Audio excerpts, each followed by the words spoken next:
नीटो दो की प्रॉब्लम देखते हैं 1.234।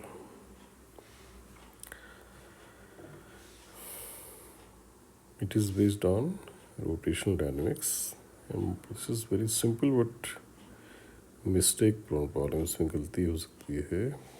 प्रॉब्लम क्या है कि there is a uniformly dense rod A B, इसका लैंग्वेज यहाँ दिया गया है। फिगर इसका ये है, एक यूनिफॉर्मली डेंस रॉड है ए बी जिसका मास दिया हुआ है और दिया है कि ट्रेवल्स विथ एक्सेलेरेशन 2.0। जिसकी एक्सेलेरेशन की वैल्यू दी गई है और कहा गया है कैसा हो रहा है due to two anti parallel forces. दो एंटी पैरेलल फोर्सेस लगे हैं F1 और F2 और इनके बीच की डिस्टेंस A ये 20 सेंटीमीटर है और रॉड की टोटल लेंथ क्वेश्चन के रूप में पूछी गई है। ये 20 है, टोटल लेंथ क्या है ये पूछा। ये भी दिया है कि rod is uniformly dense, right. Forces में एक फोर्स दिया हुआ है, यस, तो F2 दिया हुआ है और F1 अननोन है। F1 से पूछा नहीं गया है but length of the rod पूछी गई थी, यानी F1 भी अननोन ही है। तो we have to use basically two equation at least, तब दो अननोन सॉल्व होंगे।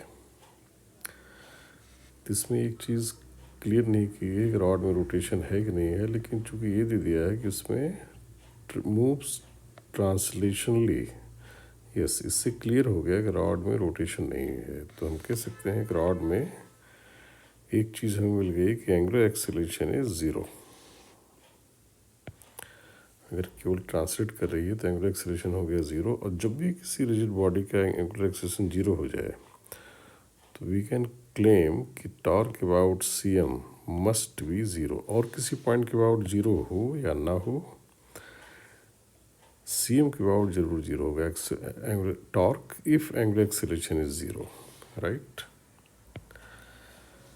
तो चूंकि रॉड यूनिफॉर्मली डेंस है तो C M obviously mid point पे होगा।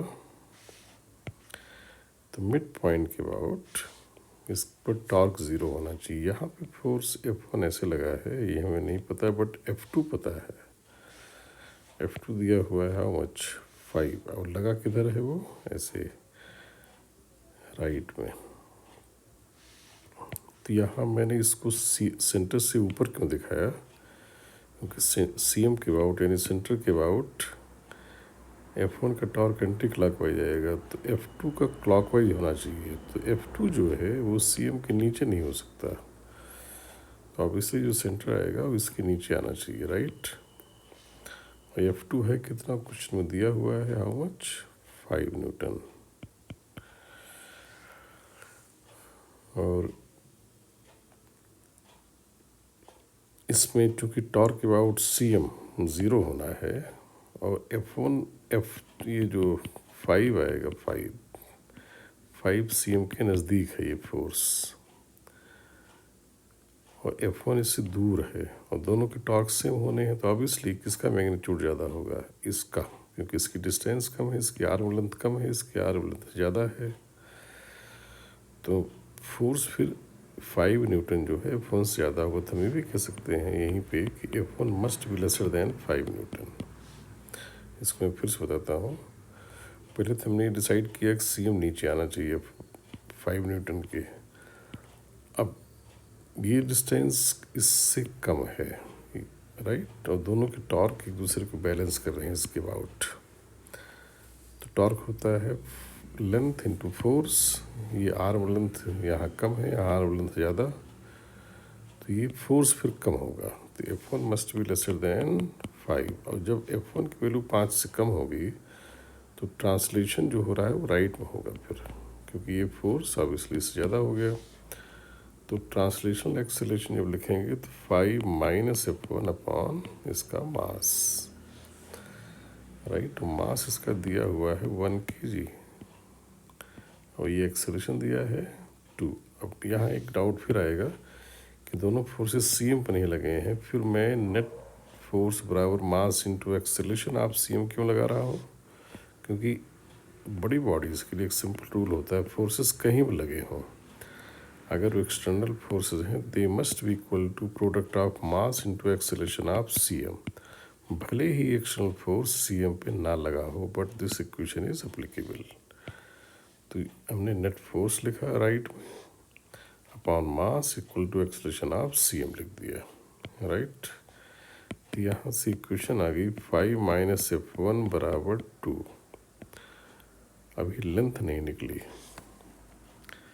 तो F1 की वैल्यू आ गई 3। अब मान लो ये CM जो है वो, ये तो 20 दिया हुआ है क्वेश्चन में, ही इज गिवन 20, ए की वैल्यू ये 20 है, ये ए है तो ये 20 दिया है। और CM सपोज 5 न्यूटन से x डिस्टेंस नीचे है, या d मान लेते हैं, d डिस्टेंस नीचे है, तब CM के बाद टॉर्क बैलेंस करें।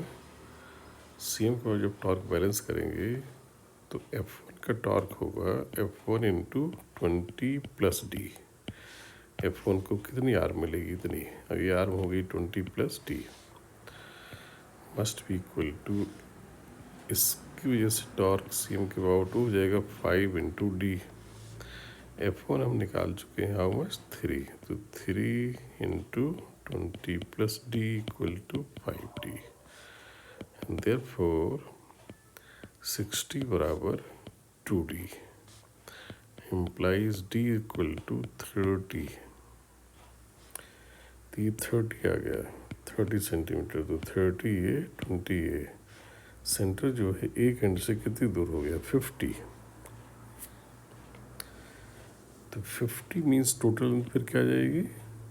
50 यूनिफॉर्मली डेंस रॉड है और CM जो है एक एंड से 50 सेंटीमीटर दूर हुआ, तो अब इसकी टोटल लेंथ क्या होगी? 50 plus 50 that is 100 centimetre, right. इसमें 2-3 पॉइंट ट्रिकी थे कि तो ये डिसाइड करना CM 5 न्यूटन की एप्लीकेशन वाले लोकेशन से नीचे आएगा और 5 न्यूटन F1 से ज़्यादा होगा, ये भी हमें लॉजिकली डिसाइड करना है, जिससे कि इसके बाद टॉर्क बैलेंस हो पाए। फिर इक्वेशन लिखेंगे net external force equal to mass into acceleration, तो CF1 आ जाएगा। फिर CM के बाद टॉर्क बैलेंस कर दें। टॉर्क यहाँ और किसी पॉइंट के बाद बैलेंस करने की कोशिश करेंगे, you will land up in mistake, क्योंकि जब CM एक्सेलरेट करेगा तो हर पॉइंट के बाद टॉर्क जीरो नहीं हो सकता, फिर केवल अबाउट CM ही जीरो करेंगे, राइट।